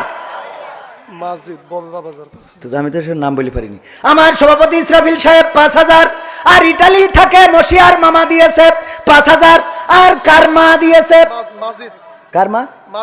মাজিদ সাহেবের মা, আব্দুল মাজিদ সাহেবের মা 5,000, আর লাস্টের 5,000 কিটা? মাজিদ 5,000, আর কার মা দেশ 5,000? আতিক। তো এটা কোশ্চেন না কেন? আমার কি নেটওয়ার্কে অত টের পায়? নিজে বিয়ে করিস কিনা এটা তো এখন মন থাকে না টাকা হওয়ার পরে। ও আমার ভাইয়েরা, তাহলে কার মা? আতিকুরির মা কয় হাজার? জোরে বলেন কয় হাজার? ও আল্লাহ, এত টাকা এত পয়সা কি কাজে লাগবে? আমার চাচা মাদ্রাসা বানানোর জন্য। ও চাচা গো, আরে চাচা নাম কি চাচা আমার? মিজানুস চাচা 500 টাকা করলো দান। আল্লাহ বাড়িয়ে দাও সম্মান, আল্লাহ চাষির হায়াত বাড়াই দাও। চাচা থাকা পর্যন্ত যেন চাষি ইন্তেকাল না করে, সবাই বলে না আমিন। আল্লাহ তুমি চাষির নেককার দিনদার ইমানদার বানাই দাও, বুড়ো বয়সে যেন ঝগড়া না হয় তৌফিক দান করে দাও, বলে না আমিন। তাড়াতাড়ি এই আর কেউ তাড়াতাড়ি ওই ব্যবসা যেহেতু দিন আপনার সাইফুল, তা আপনার কই? ইউটিউবের টাকা, ফেসবুকের টাকা রে। আমার বাপ্পি ছোট ভাই আমার ঢাকায় যেয়ে 10 দিন বললো কুপাকুপি করে কামাই এসেছ। কত পরিবারের? আব্বার নামে। আর লাস্টের কথা, আপনি এখনই মরে যেতে পারেন। আল্লাহ বলিস ব্যবসা করো, যখন আর কিনা কাটা হবে না, বলেন এখনই মরতে পারে না। হঠাৎ না বলি পারে, হঠাৎ বুক ধরি পড়ে থাকতে পারে। আল্লাহ না করুক। কয় হাজার? নারায়ে তাকবীর। বাপ্পি ছোট ভাই বিয়ে করিস কি এখনো? কি শয়তান। আল্লাহ আমার বাপ্পি ছোট ভাই, আমি বিয়ে করি, 2টো ছেলে হয়ে গেল, আর একটা হয়তো আল্লাহ কবুল করলে হতে পারে, আর এখনো বিয়েই করে না। আল্লাহ তুমি তাড়াতাড়ি বিয়ের ব্যবস্থা করে দাও, বলে না আমিন। কয় হাজার টাকা? 10,000 টাকা। সদেরুল শেলগুনা 1,000 টাকা, আর 1,000 টাকা কিটা দিলে যেন ভুলে গিস। তারপরে 500 কিটা মারুফ 500 টাকা। মা অসুস্থ, আল্লাহ দানকে কবুল করো। আর ওইটা দেবে না কেউ? না দেয় থাক। এইখান কি করিস বাবা? তোমার ধর গান শুনবে পাগল, টাকা তুলি না। আজ প্রথম মাহফিল না বাবা, যদি এই সার্ভিস ভালো হয় তো আবার অনেক দাওয়াত পাওয়া যাবে না। যদিও এই বছর আর ওইরকম ফাঁকা নেই, ঈদের পরে আবার হবে ইনশা। এলাকায় যারা মাহফিল দিতে চান, যদি মনে করেন আমার নেবেন, তাহলে ঈদের পরে কুপাকুপ। কখন? জাইদুল ভাই বিদেশ থেকে 500 টাকা দেশ, কেন একটু বেশি দিতে পেতো। 500 টাকা আল্লাহ কবুল করো, নেখায়া দাও। প্রবাসের জীবনে আল্লাহ ভালো রাখো, নেককার ইমানদার বানাই দাও। তারপরে আর তাড়াতাড়ি এই নগদ সামনে যারা আছেন 500 1000 নিয়ে আসেন। তাড়াতাড়ি নগদ অথবা বাকি যেভাবেই দেন, আল্লাহর নবীর ঘর বানানোর জন্য। মুবারকের মা 500 টাকা আল্লাহ মুবারকের মাকে কবুল করে নাও, নেখায়াত দান করে দাও। আব্দুল শুকুর আল্লাহ 500 টাকা, তুমি তার বেশি বেশি শুকরিয়া আদায় করার তৌফিক দান করে দাও। আঞ্জুর 200 টাকা আল্লাহ কবুল করো, মনের নেক মাকসাদ পুরা করো। আর কিডা তাড়াতাড়ি আমাদের মেম্বার চেয়ারম্যান যারা বিএনপির আওয়ামী লীগের আছেন, পদ খুঁজে বেড়াচ্ছেন, তারা আমাদের কাছে একটু দোয়া নেন। পদ পদবি দেওয়ার মালিক কে? নমিনেশন দেওয়ার মালিক কে? আল্লাহ আমার ডাক্তার মনিরুল সাহেব কই? আজমপুরি কত রুগী দেখে রে, গ্যাসের ট্যাবলেট বিক্রি করা টাকাগুলোও দিলিত হয়ে যায়। ডাক্তার কই? একটু তাড়াতাড়ি আসেন না কেন? মা বোনেরা বলছে জায়গা নেই, তা সে টাকা কই? জায়গা নেই, তার টাকা কই? ও আমার ভাইয়েরা, সামনে যারা বসা 500 1000, একটু আল্লাহর নবীর ঘরের জন্য। আল্লাহর ঘর আর নবীর ঘর, এই দুটো ঘর পৃথিবীর মধ্যে উত্তম ঘর। ওগো আমার ভাইয়েরা, সেই নবীর ঘর এবং আল্লাহর ঘরকে কেন্দ্র করে এই মাহফিল। একটু 500 1000 2000 3000 5 ব্যাগ 10 ব্যাগ সিমেন্ট যে যা পারেন তাড়াতাড়ি করে দিয়ে দেন, যদি একটু বড় টাকা হয়। মনি ভাই 2000 টাকা। নারায়ে তাকবীর। আমার মনি ভাই অসুস্থ মানুষ, 2000 টাকা দিয়েছেন, আল্লাহ সুস্থতা দান করে দাও। তুমি ডাক্তারের চেয়ে বড় ডাক্তার, কবিরাজের চেয়ে বড় কবিরাজ। চাচা নাম কি? সাহেব আলী, আমার সাহেব আলী চাচা 200 টাকা করলেন দান। আল্লাহ বাড়িয়ে দাও, সম্মান নেখায়াত দিয়ে দাও, মনের স্বপ্ন পুরা করো। মাদ্রাসার ছাত্র আবুল বাসার 300 টাকা দিল। আল্লাহ তুমি তার লেখাপড়ায় কামিয়াবি দান করো, মনের নেক মাকসাদ পুরা করো। তারপরে আর কিরা? হ্যাঁ, মোশেকুলির মা আল্লাহ 500 টাকা দিয়েছে, আল্লাহ দানকে কবুল করো। বাবলু তো মাশাআল্লাহ, নারায়ে তাকবীর, লিল্লাহি তাকবীর। প্যাকেট গিয়েছে, যারা প্যাকে পকেট থেকে দিবেন তাড়াতাড়ি করে দিয়ে দেন 10,000 টাকা। কিটা যেন বাবলু, বাবলু ভাই 10,000 টাকা করলেন দান। আল্লাহ বাড়িয়ে দাও, সম্মান নেখায়াত দিয়ে দাও, মনের স্বপ্নগুলো পুরা করে দাও। আল্লাহ স্ত্রী সন্তান সন্ততিকে কবুল করে নাও। আল্লাহ তুমি দিনদার ইমানদার বানিয়ে দাও। আল্লাহ এই দানের ওসিলায় সম্পদগুলো বাড়িয়ে দাও। 10,000 টাকা যে দান করলো, আল্লাহ এই দানের ওসিলায় তুমি 10 কোটি টাকার সম্পত্তি দান করে দাও, বলে না আমি। তারপর আর কেউ? সিমেন্ট দিয়েছে সভাপতি মাত্র 5 ব্যাগ। আমি কয়েকদিন আগে মাত্র 5 ব্যাগ সিমেন্ট চাইলাম নোয়াখালীতে। একজন ভাই দাঁড়িয়ে বললেন আমি 50 ব্যাগ দিয়ে দেব। এমন কেউ আছেন নাকি 5 bag, 10 bag, 3 bag, 7 bag, 13 bag, 19 bag, 20 bag দেওয়ার মতো কোন আল্লাহর বান্দা? একটু তাড়াতাড়ি করে নাম লিখাই দিতে পারেন। আল্লাহর নবীর ঘরের জন্য সিমেন্ট, 1 টলি বালু মাহরুম করবেন নাকি? সভাপতির কাছে চাইছি, 5 ব্যাগ দিয়েছে। দেখি আমরা অন্তত 10টা ব্যাগ করে ফেলি। 5 ব্যাগ দেওয়ার মতো কোন আল্লাহর বান্দা কি আছেন? সামনে বসে থাকা কেউ? 5টা ব্যাগ সিমেন্ট, 5 পাঁচা 2500 টাকা, কম বেশি একটু হইতে পারে, দেওয়ার মতো কোন আল্লাহর বান্দা? 5 ব্যাগ সিমেন্ট কোন আল্লাহর বান্দা আছেন? একটু হাত উঁচু করেন, দোয়া করে দেব নাম ধরে। সন্তান বিদেশে থাকে, সন্তান প্রবাসে থাকে, অথবা কারো পিতামাতা চিরজনমের মতো বিদায় নিয়ে চলে গেছে, তার নামে দিতে পারেন। আমি ব্যক্তিগতভাবে আজকে দিনই বলে মনে হয় কেউ সিমেন্ট দিচ্ছে না। আমি অন্তত 1 ব্যাগ, আমার নামে অন্তত 1 ব্যাগ লেখ, 1 ব্যাগ লিখলে অসুবিধা নেই। এই লেখের মাহফিল না, বেশি টাকা তো দেবেন না আপনারা। আচ্ছা 2 ব্যাগ লেখেন না, 2 ব্যাগ 5 ব্যাগ করলেও 1000 টাকা থাকবেন না। শিমুলিয়ার আলম মাশাআল্লাহ, আরে টাকা দিচ্ছে না হুজুর, এখন বসে থেকে কষ্টটা কি? নারায়ে তাকবীর। শিমুলিয়ার আলম সাহেব 5,000 টাকা, 3,000, 2,000 নগদ, 3,000 বাকি। আল্লাহ দানকে কবুল করে নাও, নেখায়াত দান করে দাও, মনের স্বপ্ন পুরা করে দাও, আপন জনদের কবুল করে নাও। আমার নামে 2 ব্যাগ সিমেন্ট আল্লাহ কবুল করো। দানগুলো কবুল করে নিয়ে আল্লাহ আমার স্ত্রীর হায়াত বাড়াই দাও, আমার যা হয় হোক। পাগেস ওরে আল্লাহ, এখানে তো লিস্টে যে টাকা, এই লিস্ট পড়ার পরে আর কেউ টাকা দেবে না রে। আমার আকবর সাহেব দিয়েছে 2 লাখ টাকা, আর সেলিম ভাই দিয়েছে 1,25,000 টাকা। নারায়ে তাকবীর, মাশাআল্লাহ। আলমগীর 4 ব্যাগ কেন? আরেকটা ব্যাগ বাড়াই দেন, 5 ব্যাগ হয়ে যাক। আলমগীর ভাই কই? আলমগীর ভাই কই? 5টা ব্যাগ হোক বাবা। না, আমার নানা বাড়ি ওখানে। হ্যাঁ, আমার আব্বার শ্বশুর বাড়ি, আমার মার বাপের বাড়ি। নারায়ে তাকবীর। আমার মামা এখানে আছে। মহিলাদের কথা কি বলবো? আমি যাবো ওখানে, যাবো। ও মানে কালেকশন কথা বলবো। আমার মা বোনেরা, আপনারা দান করেন, যত দান করবেন আল্লাহ আপনার সংসারে তত শান্তি দিয়ে দেবেন। যেই নিয়ত করবেন এই নিয়ত পূরণ করার মালিক কে? যার স্বামী প্রতিদিন এসে কুপান দেয়, টাকা দান করেন, দোয়া করে দেবো, কবুল করতে পারে না। আমার দোয়ায় মানুষের বিয়ে হয়েছে, পরে ছাড়াছাড়ি হয়েছে, কিন্তু বিয়ে হয়েছে। কাজ হয়নি তা না। আমার কাদের চাচা, কাজল চাচা, নারায়ে তাকবীর। আরো কি বলবে? 2 ব্যাগ সিমেন্ট। আর আমার বোধখানার, আমার নানাবাড়ির গ্রামের মানুষ কি যেন বলিল, আলমগীর সাহেব 5 ব্যাগ সিমেন্ট। আল্লাহ দানকে কবুল করো। সেলিম, বকুল ভাই, গফুর ভাই, আব্দুল গফুর, নারায়ে তাকবীর। 2 ব্যাগ সিমেন্ট। আমার সেলিম ভাই 1,25,000 টাকা দিয়েছে। শাহাবুদ্দিন 50,000 টাকা, ইসমাইল 10,000 টাকা, আলম 10,000 টাকা, ফজলু 20,000 টাকা, আলাউদ্দিন 10,000 টাকা, অনিক 10,000 টাকা, মোহাম্মদ ইতিব 10,000 টাকা, বাপ্পি 10,000 টাকা, বাবু 5,000 টাকা, ফিরোজ 5,000 টাকা, সুলাইমান 5,500 টাকা, আব্দুল মাজিদ 5,000 টাকা, বল্লা গ্রামে বাড়ি, বাবলু 10,000 টাকা, ইকরাম 3,000 টাকা, মনোয়ার 2,000 টাকা, জাহাঙ্গীর 5,000 টাকা, মামুন 2,000 টাকা, মুকুল 2,000 টাকা। ওরে আল্লাহ, এ গ্রামের বাড়ি বাড়ি তো সব হয়ে গেল ফাঁকা। ফাঁকা হলো। মুরতাজ বিশেষ 5 ব্যাগ সিমেন্ট। মুমতাজ, মুরতাজ মুরতাজ নাম কিরাম কায়দায় রেখিস, দেখেন মুরতাজ হয়ে যাচ্ছিল আর ঠলি।